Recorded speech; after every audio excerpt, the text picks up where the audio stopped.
क्या supreme court अब सिर्फ एक टेम्पल ऑफ जस्टिस नहीं बल्कि एक बैटलफील्ड बन चुका है, जहां जुडिशियल फिलोसफीज, कोलेजियम पॉलिटिक्स और इंस्टीट्यूशनल ईगोस का टकराव ओपनली सामने आ रहा है। आजकल जब भी सुप्रीम कोर्ट की खबरें आती हैं, एक कंसिस्टेंट पैटर्न दिख रहा है। एक तरफ कोलेजियम के डिसीजंस में डिसेंट और अपॉइंटमेंट्स पर क्वेश्चंस, और दूसरी तरफ जजेस के ऑर्डर्स एक दूसरे से कॉन्ट्राडिक्ट होते हुए। ऐसे में जब फ्यूचर के चीफ जस्टिस जस्टिस जेबी पर्दीवाला और जस्टिस बीवी नागरत्ना इन कंट्रोवर्सीज के बीच खड़े दिखते हैं, तो सवाल और भी प्रोवोकेटिव हो जाते हैं। क्या जुडिशरी के अंदर खुद एक साइलेंट रिफ्ट चल रही है? एक तरफ सुप्रीम कोर्ट कोलेजियम ने बॉम्बे हाई कोर्ट के चीफ जस्टिस आलोक अराधे और पटना हाई कोर्ट के चीफ जस्टिस विपुल एम पंचोली को टॉप कोर्ट में एलिवेट करने की रिकमेंडेशन दी, तो दूसरी तरफ इसी डिसीजन के बीच एक रेयर पब्लिक फ्रैक्चर सामने आया।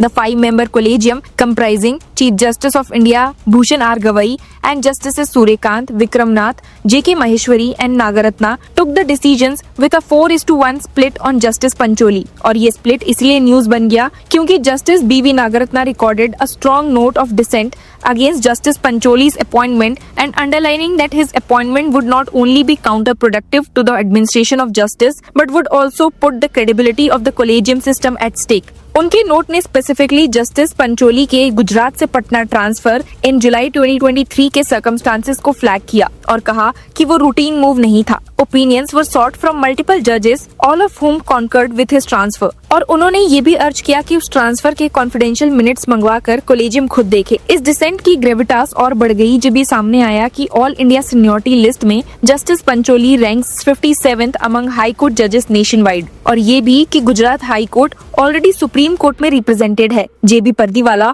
और एनवी अंजारिया के जरिए। इसीलिए एक तीसरा जज लेने से रिप्रेजेंटेशन स्क्यू हो सकता है, जबकि कई हाई कोर्ट्स अंडर रिप्रेजेंटेड है। दर्शकों, बात यहीं खत्म नहीं होती। इस नोट में एक और क्रिटिकल चीज लिखी गई है।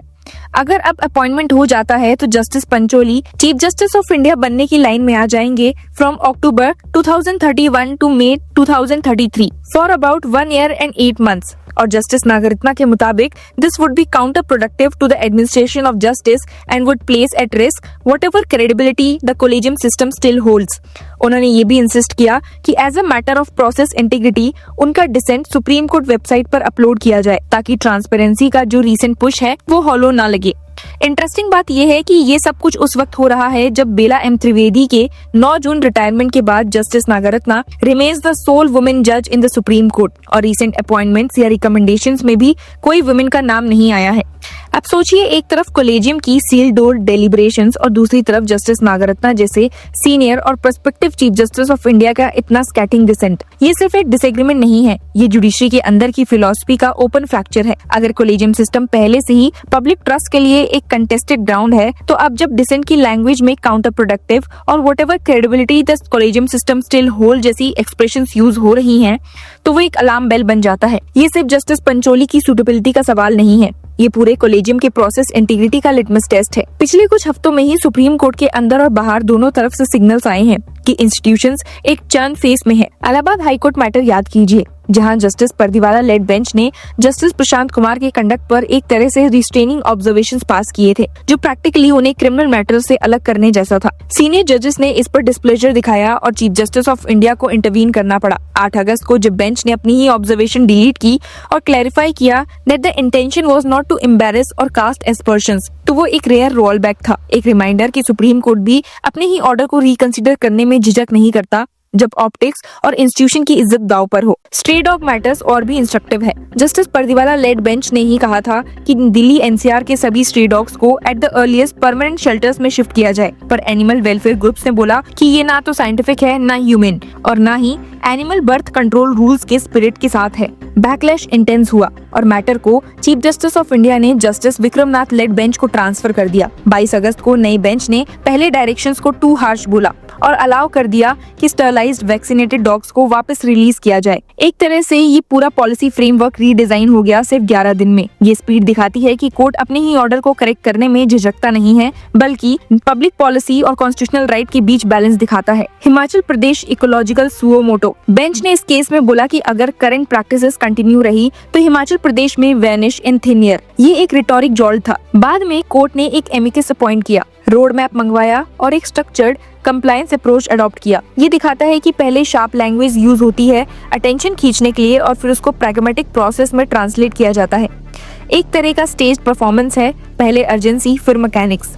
अगर इन तीनों इवेंट्स और कोलिजियम डिसेंट को एक साथ रखो तो एक क्लियर थीम इमर्ज होती है कि सुप्रीम कोर्ट के अंदर इंटरनल कोर्स करेक्शन और ओपन डिसएग्रीमेंट्स दोनों साइमल्टेनियसली प्ले आउट हो रहे हैं। ये क्वेश्चन उठाता है कि क्या ये एक हेल्दी चर्न है जिससे इंस्टीट्यूशन स्ट्रॉन्गर बनेगा या एक वरिंग रिफ्ट है जो लॉन्ग टर्म क्रेडिबिलिटी को चिपका देगा। जस्टिस नागरत्ना का डिसेंट फंडामेंटल बाइनरीज को हाईलाइट करता है, seniority versus merit, representation versus neutrality और judicial leadership versus institutional cohesion. Seniority का इशू देखो तो जस्टिस पंचोली रैंक्स 57th है और उनके ऊपर डजन्स ऑफ जजेस अवेलेबल हैं। अगर उनको बाईपास करके एलिवेट किया जाता है तो रीजन कंपेलिंग होना चाहिए। कोलेजियम ने ऐसा किया है, पर जस्टिस नागरत्ना कहती है कि जस्टिफिकेशन वीक है और प्रोसेस ट्रांसपेरेंट नहीं है। रिप्रेजेंटेशन के एंगल भी क्रिटिकल है। गुजरात हाई कोर्ट ऑलरेडी 2 जजेस द्वारा रिप्रेजेंटेड है। अब एक और गुजरात हाई कोर्ट के जज का एलिवेशन इम्बैलेंस क्रिएट करेगा, स्पेशली जब कई high courts already under represented हैं।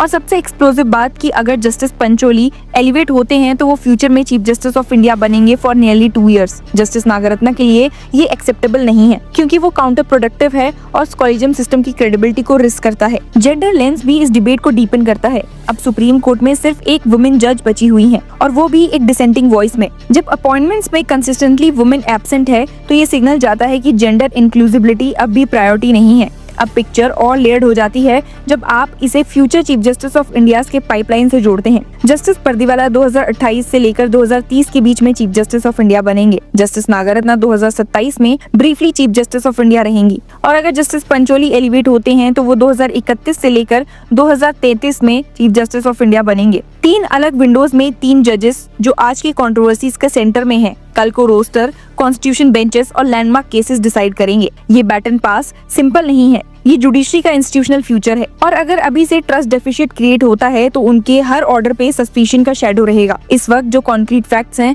वो इतने पावरफुल हैं कि उनको इग्नोर नहीं किया जा सकता। The 5-member collegium comprising Chief Justice of India B.R. Gavai and Justices Suryakant, Vikram Nath, J.K. Maheshwari and Nagaratna took the decision with a 4:1 split on Justice Pancholi। और Justice Nagaratna ने बोला है कि appointment would be counterproductive to the administration of justice और collegium की credibility को risk करेगा। ये वर्ड सिर्फ एक डिसेंट नहीं, एक पब्लिक अकाउंटेबिलिटी का कॉल है। अगर सिस्टम इसे सीरियसली लेता है तो ये टर्निंग पॉइंट बन सकता है, अगर इग्नोर करता है तो ये एक फिसर बन सकता है। अब जुडिशरी एक क्रॉस रोड पर है, या तो वो अपने डिसेंट को एम्ब्रेस करके एक ओपन, ट्रांसपेरेंट और रिफॉर्मिस्ट इंस्टीट्यूशन बनेगा या ऑप्टिक्स के अंडरप्ले में फिशर्स को डिनाई करेगा और ट्रस्ट इरोजन फेस करेगा। चॉइस उनके हाथ में है। अब हम देख रहे हैं कि इस चॉइस का रिपल इफेक्ट डिकेड्स तक चलेगा। जब 2027, 2028 और 2031 में नए chief justice of India bench constitute करेंगे और डेमोक्रेसी के सबसे सेंसिटिव क्वेश्चंस डिसाइड करेंगे। ट्रांसपेरेंसी ही अब उनकी ओनली इंश्योरेंस पॉलिसी है। आपको इस कंट्रोवर्सी के बारे में क्या कहना है, हमें कमेंट में जरूर बताइए and keep following for more such updates and news.